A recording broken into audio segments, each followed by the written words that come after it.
എല്ലാ കേരള ബ്ലാസ്റ്റേഴ്സ് ആരാധകർക്കും നമ്മുടെ പുതിയൊരു വീഡിയോയിലോട്ട് വീണ്ടും സ്വാഗതം. ഇത് ബ്ലാസ്റ്റേഴ്സ് സോക്കർ.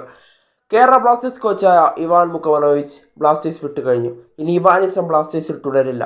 ബ്ലാസ്റ്റേഴ്സ് ആരാധകരുടെ നെഞ്ചിൽ ഇനിയെന്നും കുടിയിരിക്കുന്ന ഒരു ദൈവമായി ഇവാൻ മുക്കമനോവിച്ച് എന്നും ബ്ലാസ്റ്റേഴ്സ് ആരാധകരുടെ മനസ്സിൽ കാണും. എന്നാൽ ഇപ്പോൾ ബ്ലാസ്റ്റേഴ്സ് വിട്ടതിനു ശേഷം എഡ്രിയാൻ ലൂണ ഇപ്പോൾ ഒരു സ്റ്റോറി പങ്കുവച്ചിട്ടുണ്ടായിരുന്നു ഇൻസ്റ്റഗ്രാമിൽ. അദ്ദേഹത്തിൻ്റെ ഇൻസ്റ്റഗ്രാം അക്കൗണ്ടിലൂടെയാണ് താരം സ്റ്റോറി പങ്കുവച്ചിട്ടുണ്ടായിരുന്നത്. അദ്ദേഹം പറയുന്നത് ഇപ്രകാരമാണ്: പ്രിയപ്പെട്ട കോച്ചിന് നന്ദി. തുടർന്നുള്ള യാത്രകളിൽ ഒരു മികച്ച ആശംസ തന്നെ നേരുന്നു എന്നുള്ളൊരു കാര്യമാണ് ഇപ്പോൾ എഡ്രിയാൻ ലൂണ വ്യക്തമാക്കിയത്.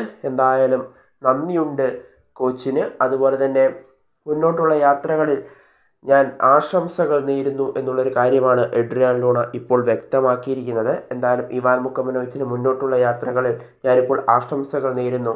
അതുപോലെ തന്നെ ഇത്രയും നാൾ ഞങ്ങൾ പരിശീലിപ്പിച്ചതിൽ കോച്ചിന് നന്ദി പറയുന്നു എന്നുള്ളൊരു കാര്യവും ഇപ്പോൾ എഡ്രിയാൻ ലൂണ ഇപ്പോൾ ഇവാൻ മുക്കമനോവിച്ചിന് സ്നേഹ സമ്മാനമായി നൽകുകയാണ്. എന്തായാലും ഇവാൻ മുക്കമനോവിച്ച് എന്നും ബ്ലാസ്റ്റേഴ്സ് ആരാധകരുടെ മനസ്സിൽ ഉണ്ടാകും. അതുപോലെ തന്നെ ബ്ലാസ്റ്റേഴ്സ് ആരാധകരും എന്നും ഇവാൻ മുക്കമനോവിച്ചിൻ്റെ മനസ്സിലും ഉണ്ടാകും. രണ്ടു കൂട്ടർക്കും പിരിയാൻ പറ്റാത്ത രീതിയിൽ അടുത്തുപോയിരുന്നു ഇവാനും ബ്ലാസ്റ്റേഴ്സ് ആരാധകരും തമ്മിൽ.